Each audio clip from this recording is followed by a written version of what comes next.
Hello and welcome to our webinar where we will be making predictions on 2017 for the key shipping markets. I'm Helen Kelly, Europe Editor-in-Chief at Lloyd's List.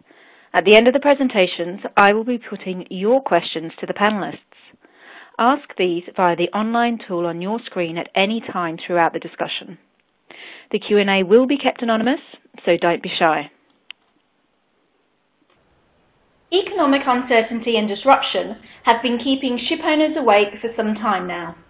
Without exception, the global shipping markets have been suffering one of the longest and deepest downturns in recent memory. We are seeing historic low freight rates caused by too many ships chasing too few cargoes, and demand is not growing at the rate shipowners thought it would. There are major changes ahead in terms of global politics. The US has voted in a new president who has made threats to impose punitive tariffs on Chinese imports and rip up trade deals. The political landscape in Europe is also shifting, with a looming Brexit potentially affecting existing trade patterns. The rise of protectionism is negative for the global economy generally and for shipping specifically.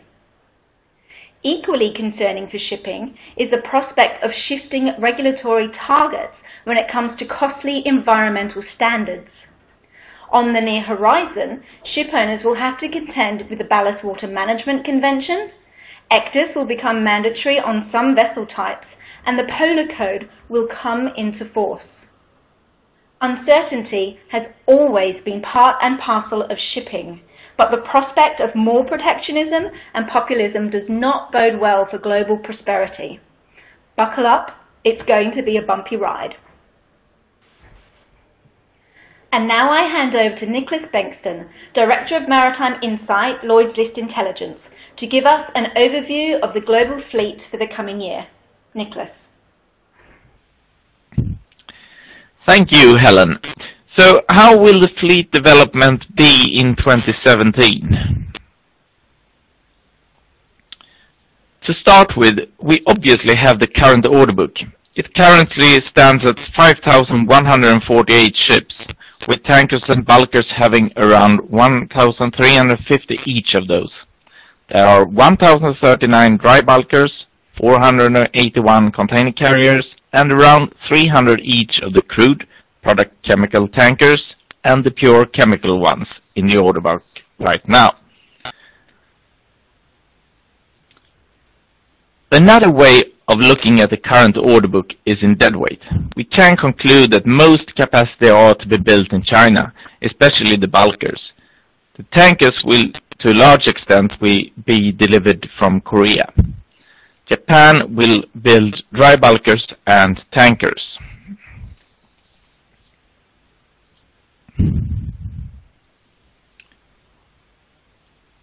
Max will talk to you about the dry bulk market later, but now we will look at how the dry bulk fleet will develop next year. Today, the fleet stands at 794 million deadweight, and the growth in 2016 were 2.8%. In 2017, some 42 million deadweight will be delivered, and 40 million deadweight will be removed, both figures lower than this year.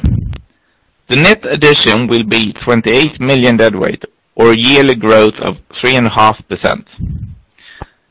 The 60,000 to 100,000 deadweight fleet will grow most, with 7.3% ahead of the Capesizes, where the fleet growth will be 6.2%. Now over to the crude oil carrier fleet. The current fleet stands at 377 million deadweight after a growth of 4.6% in 2016. Still, the crude oil tanker order book is really large. So in 2017, the fleet will grow with an astonishing 6.2%. The high fleet growth is a combination of an increase in deliveries to 27.6 million deadweight and continued modest removals at 4.1 million deadweight, resulting in a net addition to the fleet of 23.5 million deadweight. Broken down, the fastest growing segment will be the Suezmax where growth will be an extraordinary 8.2%. The fleet of VLCCs will grow by 6.3%. So that was it for the bulky segments. Now over to the fleet of container ships.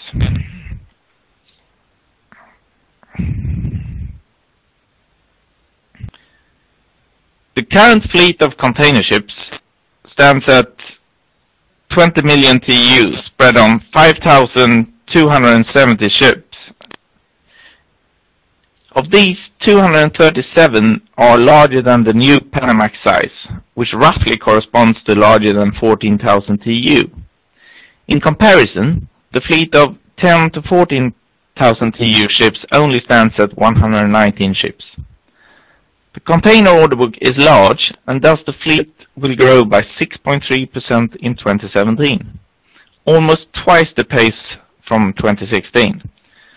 The deliveries to the fleet are expected to be higher than in 2016, at the same time as the age profile of the fleet gives small room for substantial removals. The fastest grower is the new Panamax fleet, with a massive fleet growth of 35%. So this was 3 of the large global segments. In the next slide, we will look at the total.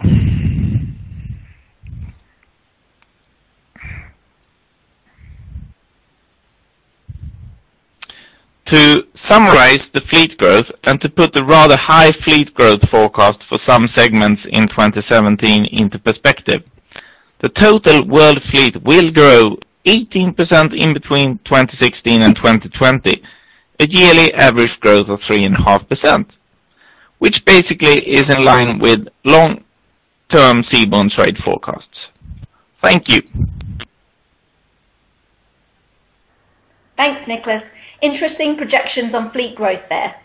Next is Max Tin-Yao Lin, Markets Editor at Lloyd's List, on the dry bulk outlook.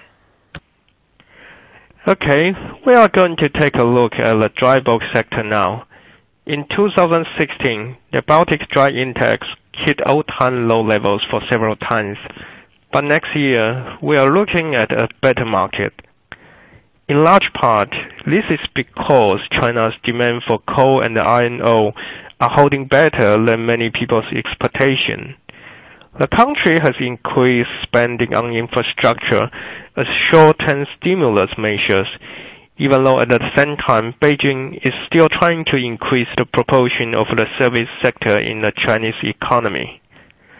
As China is the world's largest dry bulk trading nation by far, healthy shipments into the country would boost overall sentiment in the dry bulk shipping markets. But the recovery is very fragile. Net freight growth has been very slow this year because owners are scrapping old tonnage and delaying new building deliveries. But once freight rates improve, many owners are starting to scrap vessels, and those delayed new buildings will need to hit the water eventually. So there remains oversupply worries, and most people are not seeing a significant improvement in the market, even though there should be some small improvement.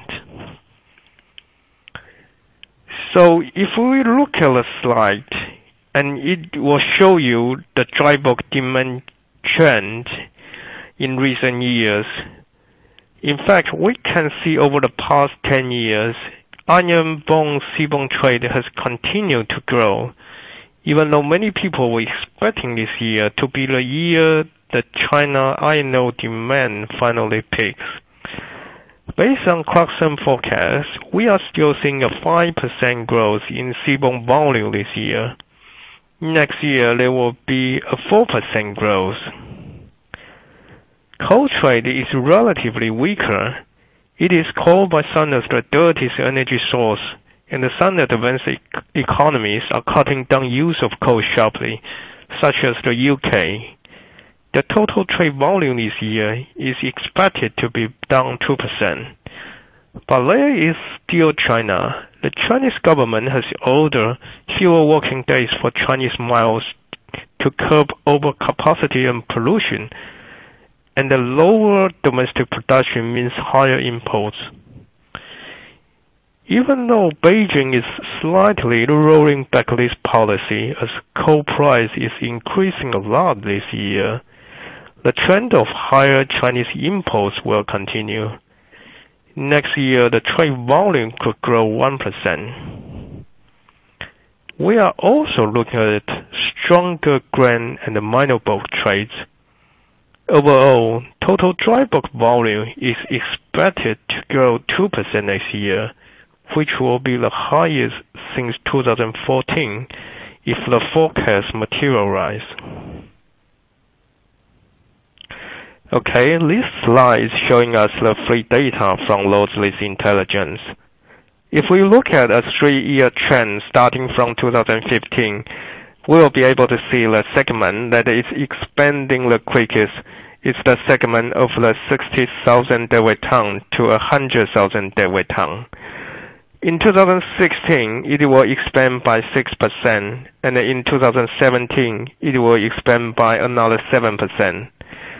The number 2 segment in terms of capacity expansion is the very large bulk carrier segment.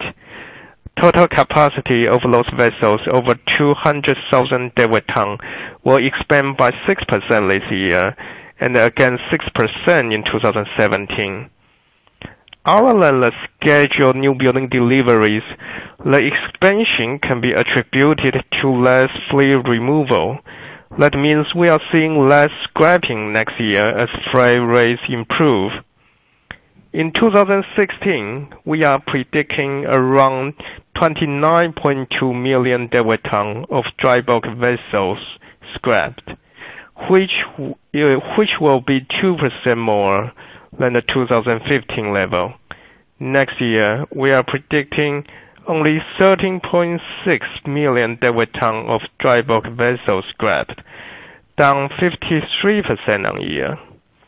In a segment of 60,000 to 100,000 deadweight ton, the demolished volume will fall by 62% on year. For the very large bulk carrier segment, it will be 23% lower.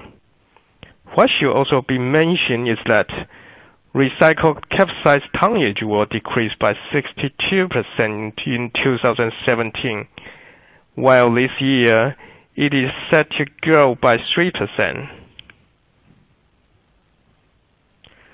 Let's use the capesize market as an example to see how market situation changes over the past year. What has happened before tends to happen again in the future, so this could be a good indicator for 2017. The winter of 2015 was a very disappointing season. There was no winter peak demand, and the freight rates continued to slide. At the same time, new building continued to enter the market, worsening oversupply. In February this year, total capesize fleet capacity reached 295.7 million deadweight ton, which was very high. The Baltic Dry Index collapsed to an all-time low in February with a monthly average of 204 points.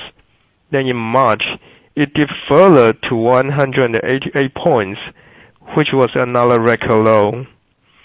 But landowners started to scrap more tonnage. The capesize fleet shrank to 293.6 million deadweight ton in June, and the market was recovering from the second quarter. In the second half of this year, as the freight market seemed to be firming up, owners became slower in recycling old tonnage. The fleet started to grow to 299 million deadweight tons in October. Fortunately for owners, this has not derailed the freight recovery yet. Thanks, Max. Let's hope dry bulk owners' fortunes improve in the coming year. We hear from Max again now on the tanker outlook. We are going to look at crude tankers now. This was the best performing sector in 2015, but this year the average spot earnings of Aframax, Suezmax, and the VLCCs are going to be lower than 2015. The main reason behind the weaker market is the large number of new building deliveries. In addition, As OPEC raised their output to record high level, demand growth has failed to catch up. There are also some disruption factors in the market. Nigeria's oil exports are lower than they should have been this year because of military attacks in the Delta.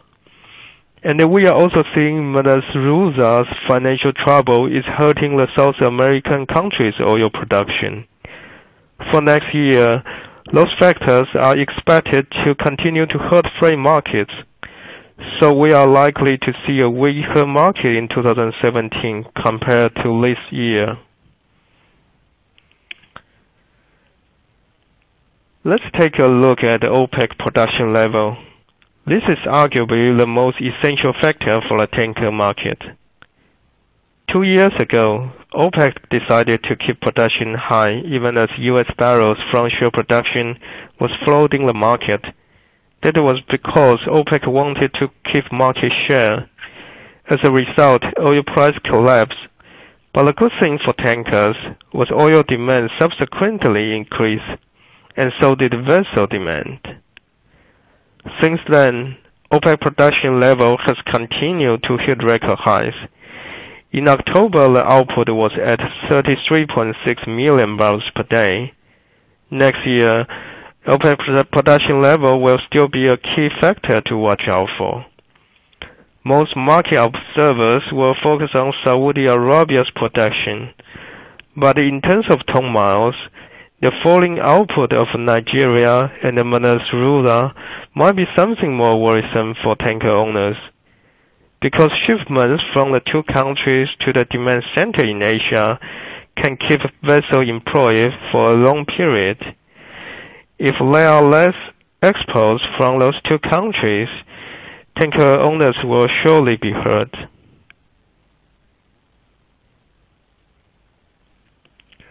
This infographic shows the trend of seaborne crude imports from 2012. We can see China's role is becoming even more important. Since 2013, it has replaced the U.S. as the world's largest seaborne crude importing nation. Its import has been growing at either double-digit or high single-digit in recent years. In contrast, imports of the U.S. have been sliding as domestic production increases. There is a small recovery this year as the low oil price has forced some shale producers to cut output, but the downward trend will likely continue. Another country that is worthy of some attention is India. It is the fastest growing major economy for the moment, and its demand for oil just keeps rising. Clarkson predicts it will overtake the U.S. to become the world's second largest seaborne crude importer next year. Next, we will be looking at the fleet development. We are seeing very limited new building orders this year, but some vessels that were older in 2014 and 2015 will hit the water next year. Based on the prediction of Lloyd's intelligence, the Suezmax segment will expand by 8% in carrying capacity next year, making it the quickest growing crude tanker segment. The VLCC segment will grow at 6%, and the Panamax and the Aframax segment will grow at 4%. These forecasts show the fleet expansion will still be rather rapid in the sector. It's not going to be some extraordinary growth, so we are unlikely to see freight markets collapse. But it will be enough to keep the market in a down cycle for March of 2017 at least. Overall, crude tanker segment could have a more difficult time next year. But what might offer them some comfort is that downturn is probably not going to be as severe as the one we saw back in 2012 and 2013. Back to Helen.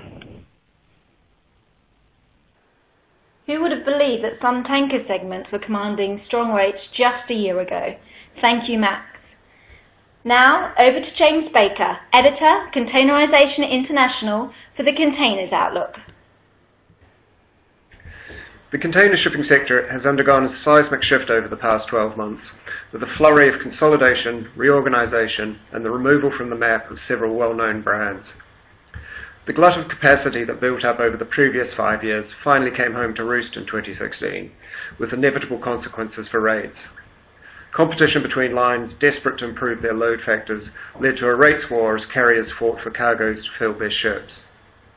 The consequence of all this was falling revenues that pushed most carriers into the red during 2016. For some, the game was no longer worth the effort of holding out for a recovery, and the only option became capitulation.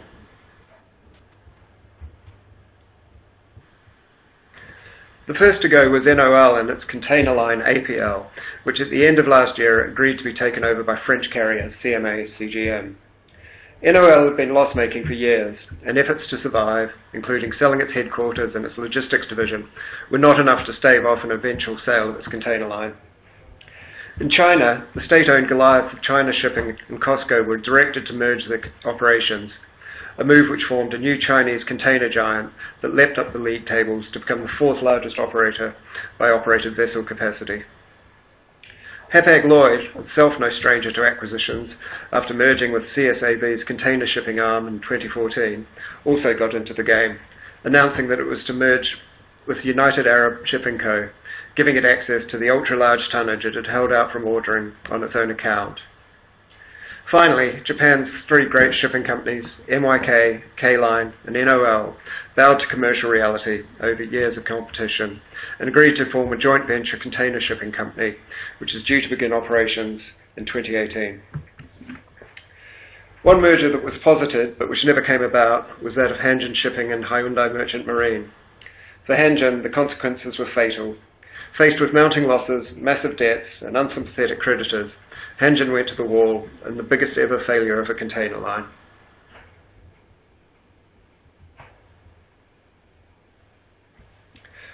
The 4 weddings and a funeral that characterized 2016 left a confused situation with the carriers' global alliances, where companies from 2 different alliances found themselves merging. The other big shake-up this year has been that of the alliance structure, which will come into play in the first quarter of 2017. Of the 4 alliances extant at the beginning of 2016, the 2M, CKYAG, G6 and Ocean 3, only the 2M remains intact.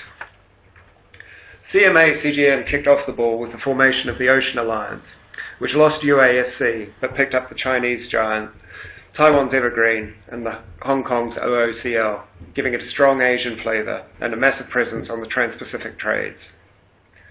Lloyd then scooped up most of the remainder into the alliance, comprised initially of the German carrier, the 3 Japanese lines, Yangming and Hanjin, with HMM also due to join.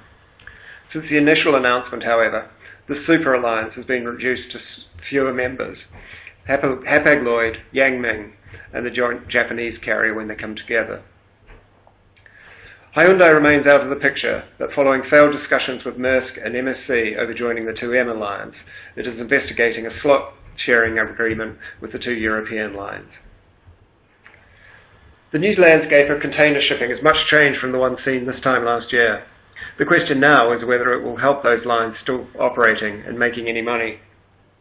Further consolidation is likely, with Hamburg Süd rumoured to be the next on the block for a sale, possibly as early as this week. The reduction in the number of carriers has not removed the number of vessels on the water, however. Supply remains higher than demand, although with orders now virtually non-existent and scrapping picking up pace, new capacity is being added to the fleet at a much reduced rate than in the previous few years. With fewer competitors, however, and a strong new alliance structure, there is some hope that the lines will be able to impose some sort of pricing discipline and begin to increase rates to a sustainable level. Questions remain over the fate of some of the smaller carriers that have not made it into alliances, and the overcapacity problem is now being pushed back onto non-operating owners of tonnage, many of whom are struggling to find employment for their vessels. 2016 saw the largest changes in container shipping's 60-year history. While the year ahead will not be so dramatic, further consolidation is on the cards, and more changes are likely before the sector can find equilibrium again. And now back to Helen.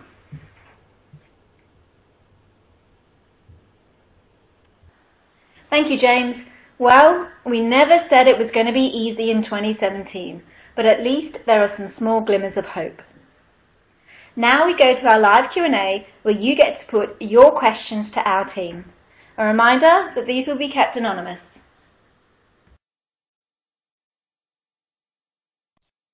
First up is a question that is very pertinent given today's news that Maersk Line is to buy Hamburg Sud, which James of course mentioned in his pre-prepared presentation there.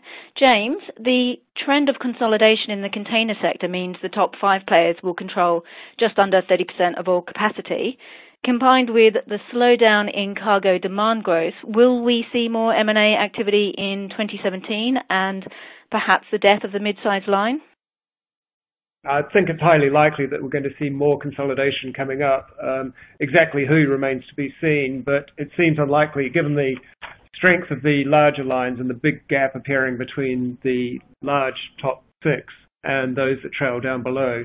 It seems unlikely that the smaller lines are going to be able to compete effectively in the container trades. And I think for a number of some of the smaller Asian lines, I think there is an argument for getting together with either a larger player or merging with other regional lines to get the volumes that they need to be competitive. So I think, yeah, absolutely. And the medium-sized lines, I think there's a space left for very small niche players, particularly the intra-Asian players. But for the medium-sized east-west main lane trades, I think the game is probably over. Yeah. Okay, thank you very much, James. We've got a number of questions coming through about the dry bulk freight rates, so I will turn next to Max Tingyao Lin.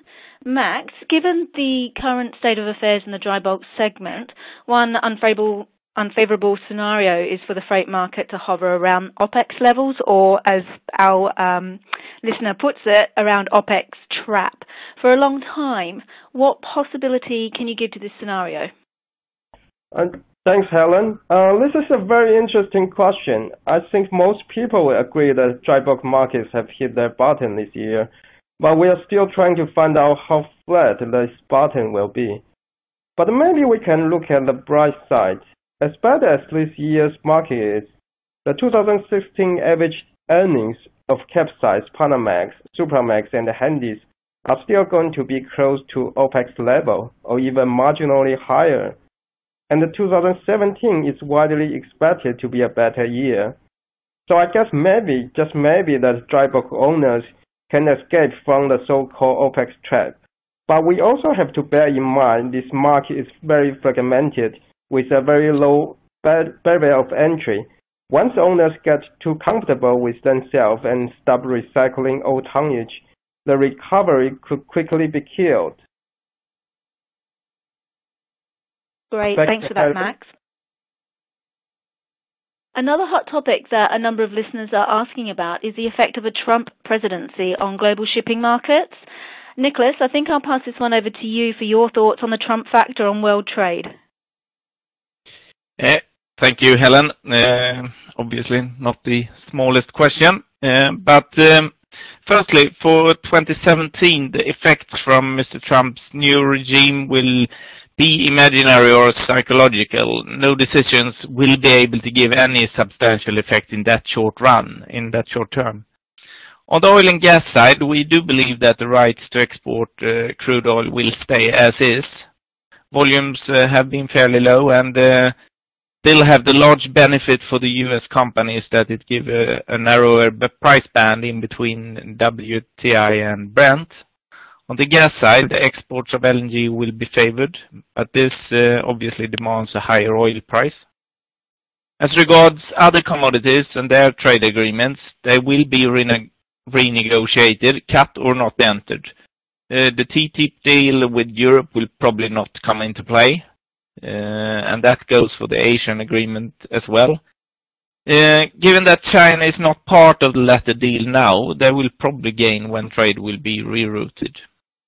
This leaves the NAFTA agreement that includes Mexico. This, however, do not affect the global world trade as much, but very much American companies, and thus it remains to be seen how this will be handled. Hope that answers Sure. some of the questions, Helen. I'm sure it does. Thank you, Niklas. Now back to Max. We've got a couple of questions coming through on the outlook for Asian shipbuilding industry in 2017. Well, I mean, unfortunately for Asian shipyards, I mean, things are not looking pretty for next year. Shipbuilders in Japan, China, and South Korea build over 90% of the world's tankers, dry bulk carriers, and container ships. But most of the sector will still be in the down cycle next year. And basically, I mean, this means shipping companies will be very hesitant to spend money on new building investments. In addition, and generally speaking, there is still a lack of ship finance, and regulations are getting tighter, and the major European lenders have been withdrawing. There are emerging players in Asia, such as Chinese leasing firms, and the export credit agency will still be there, but their financing conditions tend to be strict. Many in the industry are saying it's not easy and cheap to borrow from them. So we will still be seeing some more difficult time for shipyards, and many shipyards just don't have orders for delivery beyond 2017. So they will face severe financial pressures, and some of them will likely go bankrupt. Back to you, Helen. Thanks, Max. So some pretty difficult times ahead for Asian shipbuilders from the sounds of things. Now, one of the key things that we have been reporting on this year is consolidation across the shipping markets, and obviously a lot of listeners seem to be interested in that too. James, can you tell us what odds do you see that another major shipping line, top 15, goes bankrupt within the next 2 to 3 years? I think it's unlikely that we'll see another Hanjin type of exercise happening again. Given what I was saying before about the need for scale, there are a couple of lines who do have very shaky finances. However, I think it's more likely now that if somebody is in that situation, they're more likely to find themselves being on the market and being bought out by one of the larger companies wanting to get that economy of scale, wanting to pick up their ships and customers, rather than everyone saw what a disaster it was when Hanjin went down, and how bad things can get when a big carrier does go down. I think it's unlikely that either sort of governments or financiers, the banks and bondholders, are likely to let that happen again, where everybody loses. More likely instead that a company in that position will be put on the market, and better for that to happen even at a fire sale price than to go bust. So, I could be proved wrong, but with hope we won't see another Hanjin happening anytime in the next few years. I think the lesson has been learned. Well, that is certainly good news. Perhaps we're going to see more M&As as opposed to more bankruptcies. Unfortunately, we have run slightly over time, so we've only got time for one more question. I'm going to put this to Max because a couple of people have been asking about the tanker market. Max, how will the old tanker market be influenced by the global transformation to a carbon-friendlier economy and renewable energy in the next 20 years? I think we'll be feeling the impact of the low carbon world only at a very gradual pace. And it is not even a sure thing. If Donald Trump keeps his campaign promise to withdraw from the Paris Agreement, there will be some significant setback for those efforts to fight climate change. Let's say, if we are looking at the long term, many analysts have pointed out renewable energy and the natural gas will be increasing their shares in the global energy mix significantly. On one hand, that could be bearish as solar and wind power generation won't require tankers. On the other, that means demand for LNG tankers will continue to grow at a strong pace. Oil demand will likely keep growing as well, as it is not easy to find a better and cheaper alternative, even though its share may not really grow. So that means like OPEC will still be a very important factor for tanker markets.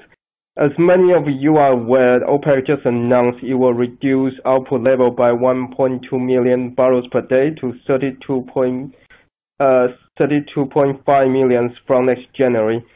And for a very near term, that will be still the market focus. Thank you, Helen. Okay, thank you, Max. And unfortunately, as I said, we're going to have to bring our live Q&A session to a halt there, I'm afraid. Thank you to our panelists, Niklas Bengtsson, Max Ting-Yao-Lin, and James Baker. And thank you for listening and taking part. We hope this webinar will help you better understand the top industry trends for the coming year. Thank you again, and goodbye.